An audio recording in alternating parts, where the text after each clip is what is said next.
varstu lengi í sjónum? Nokkra klukkutíma, kannski 6. 6 klukkutíma.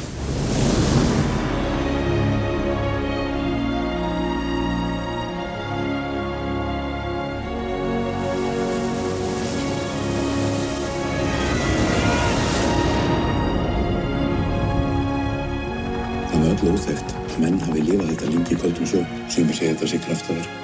Þess vegna tel ég algjörlega nauðsynlegt að komum út í Reykjavíkur og taki þátt. Og hvernig rannsakar maður svo kraftaverk?